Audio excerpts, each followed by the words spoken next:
യബ്ബേസിൻ്റെ ദൈവം. ദിനവൃത്താന്തങ്ങളുടെ പുസ്തകം 1 പുസ്തകം 4 എടുക്കാം. 4 യഹൂദയുടെ പുത്രന്മാർ പേരസ്, ഹെസ്രോൻ, കർമ്മി, ഹൂർ, ശോബൽ. ശോബലിൻ്റെ മകനായ രയായാവ് യഹത്തിനെ ജനിപ്പിച്ചു. യഹത്ത് അഹുമയെയും ലാഹദിനെയും ജനിപ്പിച്ചു. ഇവർ സോരത്യരുടെ കുലങ്ങൾ. ഏദാമിൻ്റെ അപ്പനിൽ നിന്നുത്ഭവിച്ചവർ ഇവർ. ഇസ്രയേൽ, യിഷ്മ, ഇദ്ബാഷ്. അവരുടെ സഹോദരിക്ക് ഹസലോൽപ്നി എന്ന് പേർ. പെനുവേൽ ഗദൂരിൻ്റെ അപ്പനും യസേർ ഹൂഷയുടെ അപ്പനും ആയിരുന്നു. ഇതിൽ ആരെക്കുറിച്ചും ഒന്നും വിവരിച്ചിട്ടില്ല.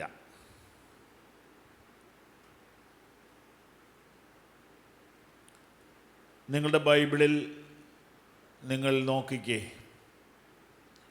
യഹൂദയുടെ പുത്രന്മാർ എന്ന് പറഞ്ഞിട്ട് യഹൂദയെക്കുറിച്ച് ഒന്നും പറഞ്ഞിട്ടില്ല. പേരസിനെക്കുറിച്ച് ഒന്നും പറഞ്ഞിട്ടില്ല. ഹെസ്രോനെക്കുറിച്ചോ കർമ്മിയെക്കുറിച്ചോ ഹൂരിനെക്കുറിച്ചോ ശോബലിനെക്കുറിച്ചോ ശോബലിൻ്റെ മകനായ രയായാവിനെക്കുറിച്ചോ യഹത്തിനെക്കുറിച്ചോ ഒന്നും ഡീറ്റെയിലായിട്ട് പറയുന്നില്ല. ഇങ്ങനെ 10-20 മനുഷ്യരുടെ പേര്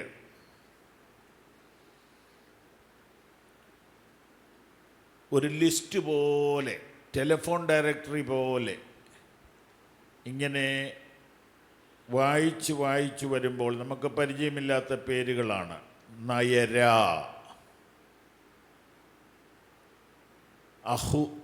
അഹുസാം, ഹേഫർ, തേമനി, ഹായഹസ്മാരി,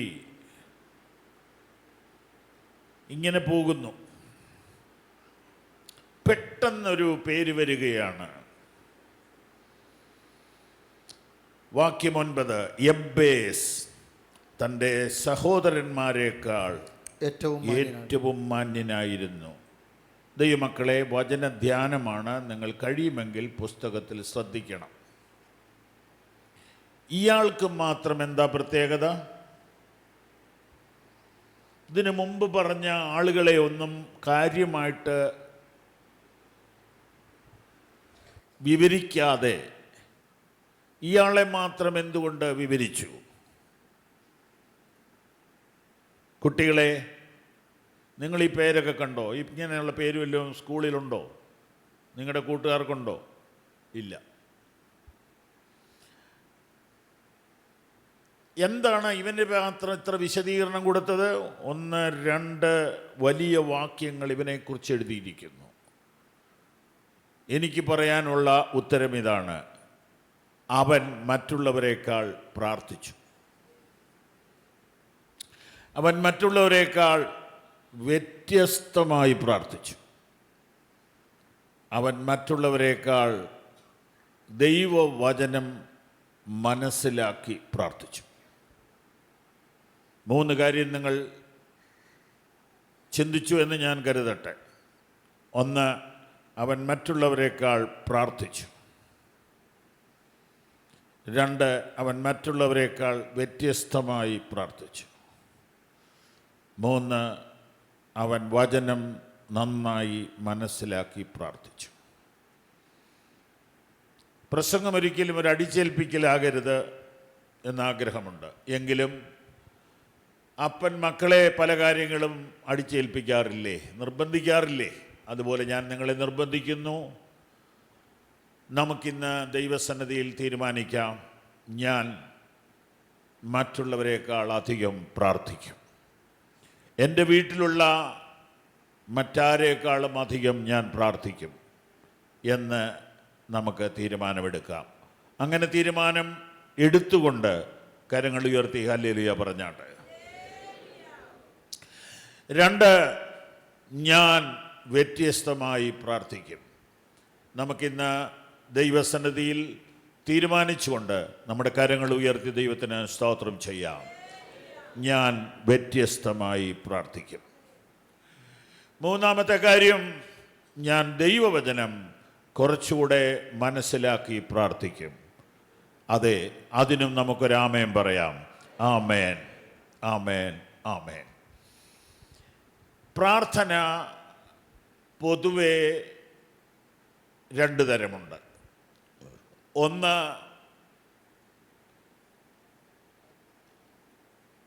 സഭാസംബന്ധമായ പ്രാർത്ഥന, മീറ്റിങ്ങുകൾക്കും മറ്റും പ്രാർത്ഥിക്കുന്ന പ്രാർത്ഥന. 2, കുടുംബ പ്രാർത്ഥന. ഇത് പൊതുവെ ഭക്തിയുള്ള എല്ലാവർക്കുമുണ്ട്. എന്നാൽ കൂടുതൽ പ്രാർത്ഥിക്കുന്നത് ആരാണ്? എൻ്റെ ബോധ്യം കൂടുതൽ ആവശ്യം ഉള്ളവരാണ്. കൂടുതൽ ആവശ്യബോധം ഉള്ളവരാണ്. കൂടുതൽ ലക്ഷ്യമുള്ളവരാണ്. കൂടുതൽ ദർശനമുള്ളവരാണ്. കൂടുതൽ വിശ്വാസമുള്ളവരാണ്. കൂടുതൽ പ്രത്യാശയുള്ളവരാണ്. പ്രാർത്ഥന മനുഷ്യനെ ദൈവത്തോട് അടുപ്പിക്കുന്നു. പ്രാർത്ഥന കുടുംബങ്ങളെ ദൈവത്തോട് അടുപ്പിക്കുന്നു. പ്രാർത്ഥന നമ്മെ ശുദ്ധീകരിക്കുന്നു. പ്രാർത്ഥന നമ്മെ ശക്തീകരിക്കുന്നു. പ്രാർത്ഥിക്കുന്നവൻ ഒരു കാലത്തും തോറ്റുപോയിട്ടില്ല, തോറ്റുപോകുകയും ഇല്ല. പക്ഷേ കുടുംബ പ്രാർത്ഥനയും സഭാപ്രാർത്ഥനയുമല്ല ഞാനിവിടെ ഉദ്ദേശിച്ചത്. വ്യക്തിപരമായി പ്രാർത്ഥിക്കുന്ന പ്രാർത്ഥനയാണ്. എബ്ബേസ് പ്രാർത്ഥിച്ചത് കുടുംബ പ്രാർത്ഥനയല്ല. എബ്ബേസ് പ്രാർത്ഥിച്ചത് സഭായോഗത്തിലെ പ്രാർത്ഥനയല്ല. അവൻ ഒറ്റയ്ക്ക് പ്രാർത്ഥിച്ചു. കുഞ്ഞുങ്ങളെ, നിങ്ങൾ ഒറ്റയ്ക്ക് പ്രാർത്ഥിക്കണം. കുഞ്ഞുങ്ങളെ, നിങ്ങൾ ഒറ്റയ്ക്ക് പ്രാർത്ഥിക്കണം. ഞാൻ കഴിഞ്ഞ ദിവസം ഒരു കുട്ടിയോട് ചോദിച്ചു, ഒറ്റയ്ക്ക് 15 മിനിറ്റ് പ്രാർത്ഥിക്കുമോ? ഇല്ല. 10 മിനിറ്റ് പ്രാർത്ഥിക്കുമോ? ഇല്ല. 5 മിനിറ്റ് പ്രാർത്ഥിക്കുമോ എന്ന് ചോദിച്ചപ്പോൾ തലയാട്ടി. കുട്ടികളെ, നിങ്ങൾ പ്രാർത്ഥിക്കുക ഒറ്റയ്ക്ക്. സ്തോത്രം. 2, വ്യത്യസ്തമായി പ്രാർത്ഥിക്കുക. വ്യത്യസ്തമായി പ്രാർത്ഥിക്കുക എന്ന് പറഞ്ഞാൽ അവൻ്റെ വീട്ടിലുള്ള ആളുകളുടെ പ്രാർത്ഥനയൊന്നും കേട്ടു പഠിച്ചില്ല. സാധാരണയുള്ള പ്രാർത്ഥനകളൊന്നും കോപ്പി അടിച്ചില്ല. അവൻ വ്യത്യസ്തമായി പ്രാർത്ഥിച്ചു. ഇങ്ങനെ ആരെങ്കിലും ഇതിനു മുമ്പ് പ്രാർത്ഥിച്ചിട്ടുണ്ടോടാ എന്ന് ചോദിച്ചാൽ അതെനിക്കറിയില്ല, ഞാൻ ഇങ്ങനെ പ്രാർത്ഥിക്കാൻ പോവുകയാണ്. ഞാൻ നിങ്ങൾക്കൊരു കാര്യം ഉറപ്പ് തരാം, നിങ്ങൾക്ക് എങ്ങനെ വേണേലും പ്രാർത്ഥിക്കാം. അതിനകത്ത് തെറ്റുണ്ടെങ്കിൽ ദൈവം തിരുത്തിക്കോളൂ. നിങ്ങൾക്ക് എങ്ങനെ വേണേലും പ്രസംഗിക്കാനൊക്കത്തില്ല കേട്ടോ. എങ്ങനെ വേണേലും പ്രസംഗിക്കാനൊക്കത്തില്ല. എങ്ങനെ വേണേലും പാടാനും ഒക്കത്തില്ല. ആരും സമ്മതിക്കുകയില്ല അങ്ങനെ പാടിയ. അല്ലെ പിന്നെ മുറി അടച്ച് ബാത്റൂമിലൊക്കെ ഒന്ന് പാടാം. എന്നാൽ നിങ്ങൾക്ക് എങ്ങനെ വേണേലും പ്രാർത്ഥിക്കാം, ദൈവം തിരുത്തിക്കോളൂ. പ്രാർത്ഥനയിൽ തിരുത്താനുണ്ടെങ്കിൽ ദൈവം തിരുത്തും. സ്തോത്രം, സ്തോത്രം, സ്തോത്രം, സ്തോത്രം. ഒരു കുട്ടിക്ക് അതിൻ്റെ അമ്മയോട് എന്തും പറയാം. ഇതുപോലെ ദൈവസന്നിധിയിൽ നിങ്ങൾക്ക് പ്രാർത്ഥിക്കാം. നീ ഇതിനു മുമ്പ് ഇങ്ങനെ പ്രാർത്ഥിച്ചിട്ടുണ്ടോ എന്ന് ചോദിച്ചാൽ വേറെ ഒരിടത്തും ഞാൻ കണ്ടിട്ടില്ല. ഏകദേശമൊക്കെ ഒത്തുവരുന്നുണ്ട്, അത് കാണിക്കാൻ അല്പം കഴിയുമ്പോൾ. അവൻ വ്യത്യസ്തമായി പ്രാർത്ഥിച്ചു. എന്തൊക്കെയാണ് അവൻ്റെ പ്രാർത്ഥനാ വിഷയം? നോക്കിയിട്ട് പെട്ടെന്ന് പറയാമോ? ഒന്ന്, ദൈവമേ, നീ എന്നെ നിശ്ചയമായും അനുഗ്രഹിക്കണം. അതിൻ്റെ അർത്ഥം എന്താ? നീ അല്ലാതെ ആരും അനുഗ്രഹിക്കാൻ ഇല്ല. നീ അനുഗ്രഹിച്ചില്ലെങ്കിൽ എൻ്റെ കാര്യം പോക്കാം. എനിക്ക് ദൈവമേ നിന്റെ അനുഗ്രഹമില്ലാതെ ഒരു ദിവസവും മുന്നോട്ട് പോകാൻ കഴിയുകയില്ല. കർത്താവേ, എന്നെ അനുഗ്രഹിക്കണേ, എന്നെ അനുഗ്രഹിക്കണേ, എന്നെ നിശ്ചയമായും അനുഗ്രഹിക്കണേ. ഹല്ലേലൂയ.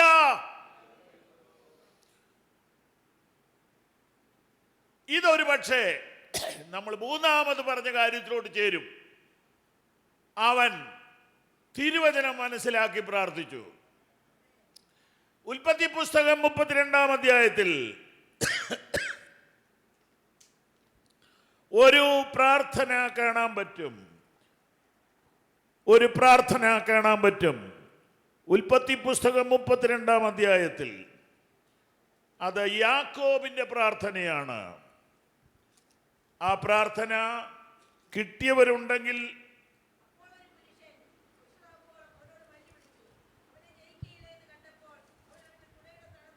നോക്കൂ. ഉൽപ്പത്തി പുസ്തകം 32-ാം അധ്യായം 28-ാം വാക്യം ഞാൻ വായിക്കാം. നീ ദൈവത്തോടും മനുഷ്യരോടും മല്ല് പിടിച്ചു ജയിച്ചു. അതൊരു മൽപ്പിടുത്ത പ്രാർത്ഥനയായിരുന്നു. നീ എന്നെ നിശ്ചയമായും അനുഗ്രഹിച്ചല്ലാതെ ഞാൻ നിന്നെ വിടുകയില്ല എന്ന് അവനോട് പറഞ്ഞു. ഒരു പക്ഷേ ഇതായിരിക്കും യബ്ബേസിനെ ഇങ്ങനെ പ്രാർത്ഥിക്കാൻ പ്രേരിപ്പിച്ചത്. നമ്മുടെ ഒരു വല്യപ്പൻ ഇങ്ങനെ പ്രാർത്ഥിച്ചിട്ടുണ്ടല്ലോ, നീ എന്നെ അനുഗ്രഹിച്ചല്ലാതെ ഞാൻ നിന്നെ വിടുകയില്ല. അപ്പൊ അങ്ങനെ പ്രാർത്ഥിക്കാമെന്ന് യബ്ബേസ് ബൈബിൾ വായിച്ച് മനസ്സിലാക്കി. സ്തോത്രം, സ്തോത്രം, സ്തോത്രം, സ്തോത്രം. വേറെ ആരെങ്കിലും എന്തെങ്കിലുമൊക്കെ പഠിപ്പിച്ചോട്ടെ, ദൈവത്തിൻ്റെ വചനം ഇങ്ങനെ പഠിപ്പിക്കുന്നുണ്ട്. നിങ്ങൾക്ക് ദൈവത്തോട് പറയാം, എൻ്റെ കാര്യത്തിൽ ഇടപെടണം, എൻ്റെ വീട്ടിലെ കാര്യത്തിൽ ഇടപെടണം, എൻ്റെ കുഞ്ഞുങ്ങളുടെ കാര്യത്തിൽ ഇടപെടണം, എൻ്റെ മകളുടെ കാര്യത്തിൽ ഇടപെടണം, എൻ്റെ അമ്മയുടെ കാര്യത്തിൽ ഇടപെടണം, എൻ്റെ ഭർത്താവിൻ്റെ കാര്യത്തിൽ ഇടപെടണം. നീ എന്നെ നിശ്ചയമായും നീ എന്നെ നിശ്ചയമായും നീ എന്നെ നിശ്ചയമായും അനുഗ്രഹിക്കണം.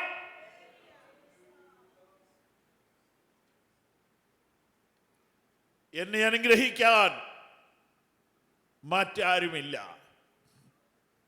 നിന്റെ അനുഗ്രഹമില്ലാതെ എനിക്ക് ജീവിക്കാൻ കഴിയുകയില്ല. കുട്ടികളെ, നിങ്ങൾ ഇത് ഇന്ന് തുടങ്ങിക്കോളൂ. ഡേറ്റ് ഇട്ട് ഒരു ഡയറി എടുത്തിട്ട് എഴുതിക്കോളൂ നിങ്ങളുടെ പ്രാർത്ഥനാ വിഷയങ്ങൾ. നിങ്ങൾക്ക് ആരാകണം, നിങ്ങൾക്ക് എന്താകണം, നിങ്ങൾക്ക് എവിടെ എത്തണം എന്ന് എഴുതിക്കോളൂ. എന്നിട്ട് മുടങ്ങാതെ പ്രാർത്ഥിച്ചോളൂ. ഒരു ദിവസം നിങ്ങൾ അവിടെ എത്തും. ഒരു ദിവസം നിങ്ങൾക്കും ഒരു ദൈവിക സ്പർശനം ഉണ്ടാകും. ഞാൻ ഉറപ്പു തരാം, ഒരു ദിവസം നിങ്ങൾക്കും ഒരു മാറ്റം സംഭവിക്കും. കർത്താവേ, നീ എന്നെ നിശ്ചയമായും അനുഗ്രഹിക്കണം എന്ന് പ്രാർത്ഥിക്കാൻ കാരണം യാക്കോബിൻ്റെ പ്രാർത്ഥനയാകാൻ സാധ്യതയുണ്ട്. രണ്ടാമത് യബ്ബേസിൻ്റെ പ്രാർത്ഥന, എൻ്റെ അതിർ വിശാലമാകണം എന്ന് പറഞ്ഞാൽ ഞാൻ ഇങ്ങനെ വ്യാഖ്യാനിക്കട്ടെ, എന്നെ ഒരു അനുഗ്രഹമാക്കണം. കർത്താവേ, ഞാൻ എനിക്ക് വേണ്ടി മാത്രമാകാതിരിക്കട്ടെ, എൻ്റെ സ്നേഹത്തിൻ്റെ അതിർ വിശാലമാകട്ടെ. എൻ്റെ സ്നേഹിതരുടെ അതിർ വിശാലമാകട്ടെ. എനിക്ക് ബന്ധങ്ങൾ വർദ്ധിക്കട്ടെ. എൻ്റെ സാമ്പത്തിക അതിർ വിശാലമാകട്ടെ. എൻ്റെ ജ്ഞാനത്തിൻ്റെ അതിര് വിശാലമാകട്ടെ. എൻ്റെ വിസ്ഡം ലെവൽ വർദ്ധിക്കട്ടെ. എൻ്റെ ഓർമ്മയുടെ അതിർ വിശാലമാകട്ടെ. എൻ്റെ ദീർഘക്ഷമയുടെ അതിർ വിശാലമാകട്ടെ. Praise the Lord, praise the Lord. രാവിലെ കേട്ടതുപോലെ എൻ്റെ നിർമ്മലതയുടെ അതിർ വിശാലമാകട്ടെ. എൻ്റെ പരമാർത്ഥതയുടെ അതിർ വിശാലമാകട്ടെ. എൻ്റെ വിശുദ്ധിയുടെ അതിർ വിശാലമാകട്ടെ. എൻ്റെ ഐക്യതയുടെ അതിർ വിശാലമാകട്ടെ. എൻ്റെ വിട്ടുവീഴ്ചയുടെ അതിർ വിശാലമാകട്ടെ. എത്ര പേര് ഇന്ന് രാവിലെ പ്രാർത്ഥിക്കും, എനിക്കൊരു വിശാലത വേണം? ഹല്ലേലൂയ.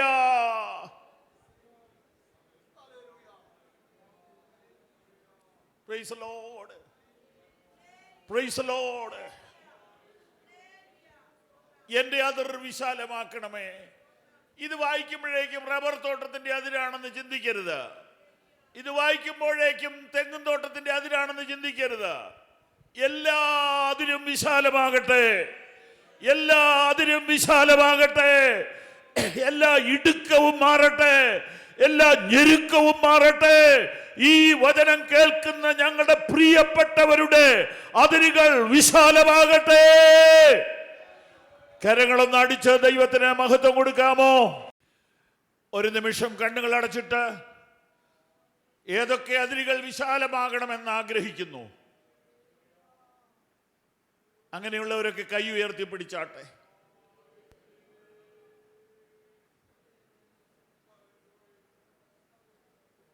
എനിക്കൊരാഗ്രഹമുണ്ട്, നിങ്ങളുടെ എല്ലാവരുടെയും സാമ്പത്തിക അതിര് വിശാലമാകണം. ഞാനത് ഈ അടുത്ത നാളുകളിൽ ദൈവവചനം പരിശോധിച്ചു. ദൈവമക്കൾ ആരും ദീർഘകാലം ഞെരുക്കത്തിലിരിക്കാൻ ദൈവം ആഗ്രഹിക്കുന്നില്ല. ദീർഘകാലം അടിമത്തത്തിലിരിക്കാൻ ദൈവം ആഗ്രഹിക്കുന്നില്ല. ഞാൻ ഞെരുക്കത്തിലിരുന്നപ്പോൾ യഹോവയെ വിളിച്ചപേക്ഷിച്ചു. അവൻ ഉത്തരമരുളി എന്നെ വിശാല സ്ഥലത്താക്കി. നിങ്ങൾക്ക് എല്ലാവർക്കും സാമ്പത്തികമായി വിശാലത വരണമെന്ന് ഞാൻ ആഗ്രഹിക്കുന്നു. അത് ആഗ്രഹിക്കുന്നവർ ഒരിക്കൽ കൂടെ കൈ ഉയർത്തി പിടിച്ചാട്ടെ.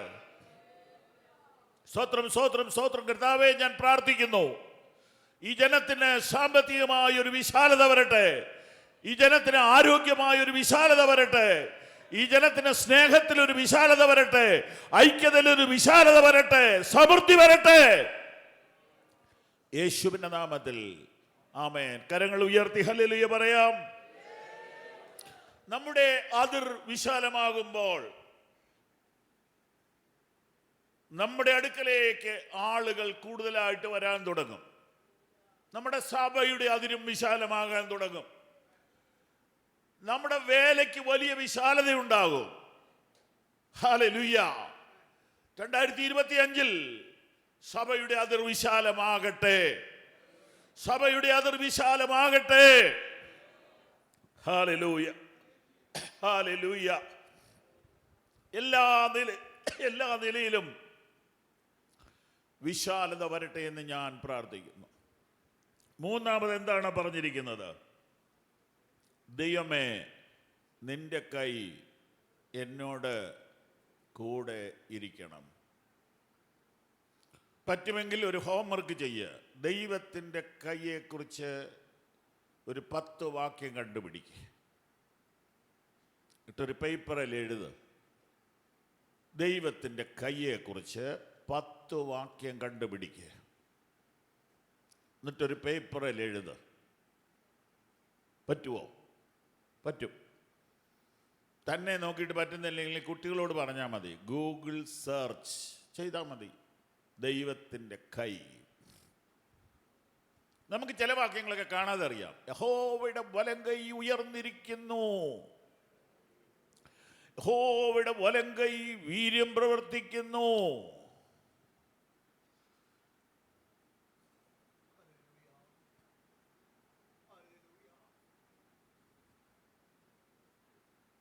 കീഴിലോ ശാശ്വത ഭുജങ്ങളുണ്ട്. അവന്റെ കൈ നമ്മെ സൃഷ്ടിച്ചു. ഓർത്തെഴുതിയാൽ ഒത്തിരി പറയാനുണ്ട്. നീട്ടിയ ഭുജമെന്നാണ് കൈയുടെ പേര്. തളരാത്ത കൈയെന്നാണ് കൈയുടെ പേര്. എൻ്റെ കയ്യിൽ നിന്ന് പിടിച്ചു പറിക്കാൻ കഴിയുന്ന ഒരുത്തനുമില്ലെന്ന് യോഹന്നാൻ 10-ാം അധ്യായത്തിൽ പറയുന്നു. കരുത്തുള്ള കൈയാണ്, വിശ്വസിക്കാവുന്ന കൈയാണ്, വിട്ടുകളയാത്ത കൈയാണ്, അന്ത്യം വരെ പിടിക്കുന്ന കൈയാണ്. ഭാര്യയെയും ഭർത്താവിനെയും കൂടെ കൈപിടിപ്പിക്കും. ചിലപ്പോൾ ഇടയ്ക്ക് വെച്ച് വിട്ടുപോകും, സങ്കടത്തോടെ വിട്ടുപോകും. വിട്ടുപോയാൽ ആ ദുഃഖം ഒരിക്കലും തീരുന്നില്ല. തുണയുള്ളപ്പോൾ തുണയുടെ വില അറിയില്ല. ദൈവമാണ് യോജിപ്പിച്ചത്. പക്ഷേ പ്രായം കൊണ്ടും രോഗം കൊണ്ടും മറ്റു പലതുകൊണ്ടും ചിലപ്പോൾ ഇടയ്ക്ക് വെച്ച് കൈ വിട്ടുപോകും. എന്നാൽ ഈ കയ്യ് വിടുകയില്ല, ഒരിക്കലും വിടുകയില്ല, ഒരിക്കലും വിടുകയില്ല. നീ എന്നെ വലം കൈക്ക് പിടിച്ചിരിക്കുന്നു. നിന്റെ ആലോചനയാൽ നീ എന്നെ നടത്തും. പിന്നത്തേതിൽ മഹത്വത്തിലേക്ക് എന്നെ കൈക്കൊള്ളും. ഒരിക്കലും വിട്ടുകളയാത്തൊരു കൈയുണ്ട്. Hallelujah, hallelujah, hallelujah, hallelujah. കുറെ താറാവും കുഞ്ഞുങ്ങളും കൂടെ ഒരു വലിയ സ്റ്റെപ്പ് ഇങ്ങനെ കയറി കയറി കയറി കയറി വരികയാണ്. ഒരു കനാലിൽ നിന്ന്, ഒരു കായലിൽ നിന്ന്. ഒന്നല്ല, രണ്ടല്ല, 10 അല്ല, 10, 30 സ്റ്റെപ്പുണ്ട്. ഒരു വീഡിയോ ഞാൻ കണ്ടതാ. ഒരു 10-20 കുഞ്ഞുങ്ങൾ കാണും. കുഞ്ഞുങ്ങളാണ്. താറാവ് മുമ്പിൽ കയറി അങ്ങ് പോവുക. ഞാൻ അവർക്ക് എന്തൊരു മര്യാദയുടെ ഈ താറാവ് കാണിക്കുന്നത്. പക്ഷെ അതൊക്കെ നമ്മുടെ അറിവില്ലായ്മയാണെന്ന് എനിക്ക് മനസ്സിലായി. ഇടയ്ക്ക് ഈ പുള്ളിക്കാരത്തിൽ നോക്കുന്നുണ്ട് ഇവരെല്ലാം ഉണ്ടോന്ന്. ഇതിനൊക്കെ എണ്ണ അറിയാവോ? എല്ലാ മക്കളും ഒരുപോലെ അല്ലല്ലേ, ഒരു വീട്ടിലും അല്ല. എല്ലാ വീട്ടിലും പിള്ളേർ ഡിഫറൻറ്റാണ്. പല സ്വഭാവമാണ്, പല ആരോഗ്യമാണ്, പല നിറമാണ്, പല വളർച്ചയാണ്. അപ്പം ഈ ഞാൻ ശ്രദ്ധിച്ചു, ഇതിനകത്ത് ഒരു 2-3 എണ്ണം തീരെ വയ്യ. അപ്പം തന്നെ 2-3 എണ്ണം ഭയങ്കര സ്മാർട്ടുമാണ്. അവരാദ്യം ചാടി കയറും, അടുത്ത ആൾ പിന്നെ കയറും, അടുത്തവർ പിന്നെ കയറും. ഏറ്റവും ഒടുവിൽ താഴെ കിടക്കും ഒരു 2-3 എണ്ണം. അവരെ അള്ളിപ്പിടിച്ച് 1 കയറി, 2 കയറി, 3 കയറി വരുമ്പോഴത്തേനും ബാക്കിയുള്ളവരും അമ്മയും മോളിൽ കയറി അങ്ങ് പോയി. ഞാൻ വളരെ ശ്രദ്ധിച്ചിരുന്നു. അമ്മ തിരിച്ചു വന്നു. എണ്ണമുണ്ട് അമ്മയ്ക്ക്. അങ്ങനെ കൈവിട്ട് കളയാൻ പറ്റുകയില്ല. ഈ സ്മാർട്ടായ ഒരു വലിയ ഗമേ നിൽക്കുക. അമ്മ പറഞ്ഞു അവിടെ നില്ല, അവരോട് വന്നിട്ട് പോവാം. കൂടെ യാത്ര ചെയ്തവർ വിട്ടുകളയും, പക്ഷെ കർത്താവ് വിട്ടുകളയുകയില്ല. ഹല്ലേലൂയ. താറാവ് ഇങ്ങനെ നിന്ന് ഏറ്റവും ബലഹീനയായ ആ കുഞ്ഞത്താറാവും കൂടെ കയറി കഴിഞ്ഞിട്ടാണ് പോയത്. അത് പ്രകൃതിയിൽ വെച്ചിരിക്കുന്ന ഒരു കാര്യമാണെങ്കിൽ നമുക്ക് വേണ്ടി രക്തം തന്ന നമ്മുടെ കർത്താവ് നമ്മെ കൈവിടുമോ? ഒരു നാളും കൈവിടില്ല, ഒരു നാളും ഉപേക്ഷിക്കില്ല, ഒരു നാളും മറക്കുകയില്ല. എൻ്റെ യേശു എത്ര നല്ലവൻ. അതെ, എബ്ബേസ് പറയുന്നു, ആരും എൻ്റെ കൂടെ നിന്നില്ലെങ്കിലും നിന്റെ കൈ എന്നോട് കൂടെ ഇരിക്കണം. 4-ാമത്തെ പ്രാർത്ഥന, അനർത്ഥം എനിക്ക് വ്യസന കാരണമാകാതെ എന്നെ കാക്കണം. അനർത്ഥം ഇല്ലാത്തൊരു ലോകം അവൻ ചോദിച്ചില്ല. പക്ഷേ അനർത്ഥം തീരാ ദുഃഖത്തിന് കാരണമാകരുത് എന്നവൻ പ്രാർത്ഥിച്ചു. അനർത്ഥങ്ങൾ അനവധി വരുന്നുണ്ട്, എന്നാൽ അത് വ്യസനമായി തീരാതിരിക്കാൻ അവൻ പ്രാർത്ഥിച്ചു. ഈ വർഷം എത്രയോ അനർത്ഥങ്ങളുണ്ടായി, കഴിഞ്ഞ നാളുകളിൽ എത്രയോ അനർത്ഥങ്ങളുണ്ടായി. എന്നാൽ അതൊന്നും ഒരു തീരാത്ത വ്യസനമായി തീരാതെ കർത്താവ് നമ്മെ കാത്തില്ലേ? നമുക്ക് ദൈവത്തിന് നന്ദി പറയാം. സ്തോത്രം, സ്തോത്രം, സ്തോത്രം, സ്തോത്രം. നാം അവസാനിപ്പിക്കുമ്പോൾ ഇങ്ങനെ വായിക്കുന്നു, അവൻ അപേക്ഷിച്ചതിനെ ദൈവം അവന് നൽകി. ചില വർഷങ്ങൾ കഴിയുമ്പോൾ നിങ്ങൾക്കും ഡയറിയിൽ എഴുതി വയ്ക്കാൻ പറ്റും, ഞാൻ അപേക്ഷിച്ചതിനെ ദൈവം എനിക്ക് നൽകി. സ്തോത്രം. ഞാൻ അപേക്ഷിച്ചതിനെ ദൈവം എനിക്ക് നൽകി. ഞാൻ അപേക്ഷിച്ചതിനെ ദൈവം എനിക്ക് നൽകി. ഒരു സംഭവം എൻ്റെ ഓർമ്മയിൽ വരുന്നു.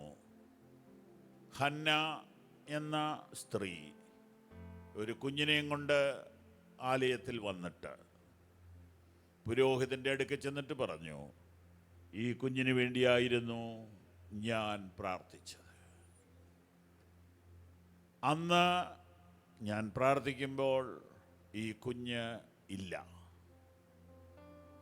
വർഷങ്ങൾ കഴിഞ്ഞ് അവൾ ആലയത്തിൽ വന്നിട്ട് പറഞ്ഞു, അന്ന് ഞാൻ പ്രാർത്ഥിച്ചത് ഇന്നെൻ്റെ കയ്യിൽ ഉണ്ട്. ഞാൻ നിങ്ങൾക്ക് ഉറപ്പ് തരുന്നു, വീണ്ടും ഉറപ്പ് തരുന്നു, സ്ഥിരമായി പ്രാർത്ഥിച്ചാൽ, വ്യത്യസ്തമായി പ്രാർത്ഥിച്ചാൽ, മടുക്കാതെ പ്രാർത്ഥിച്ചാൽ, ഇന്ന് പ്രാർത്ഥിക്കുന്നത് നാളെ നിൻ്റെ കണ്ണിൻ മുൻപിൽ നിൻ്റെ കയ്യിൽ ഇരിക്കുവാൻ ദൈവം സഹായിക്കും.